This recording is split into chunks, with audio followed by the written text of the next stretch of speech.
She was probably, like, in my 30 years of living, the very first person that taught me how to, like, love with no borders or measures.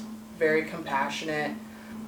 I talked with her mom yesterday too, and her mom and I both agree, like, she was just like a lover of all things, loved animals, loved children, very empathetic to people. She was definitely like a people person.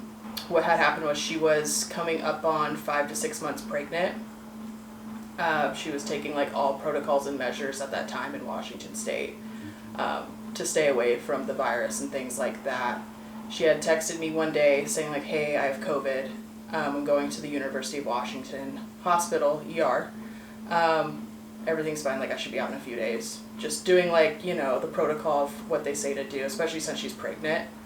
So like what we were doing back then, we had like these games we play against each other on the phone. We were playing back and forth like nonstop. And then one day it stopped. So looking at the text messages, it stopped about 4 days in, and what had happened was she went into a coma. Me and Kenzie actually met in what I'll call a support group for PTSD, post-traumatic stress disorder.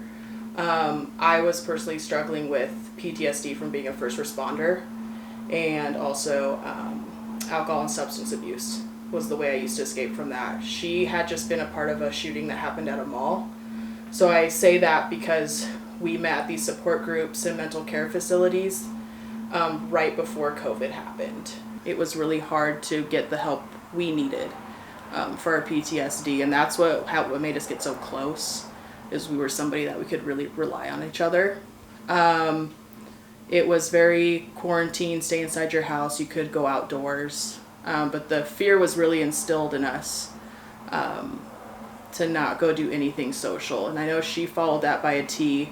Me struggling with my own vices at the time, I was, you know, breaking a lot of the rules. I was also somebody who was trying to seek help for my drug addiction, and that was a whole thing of itself, trying to find a recovery center for myself to get well.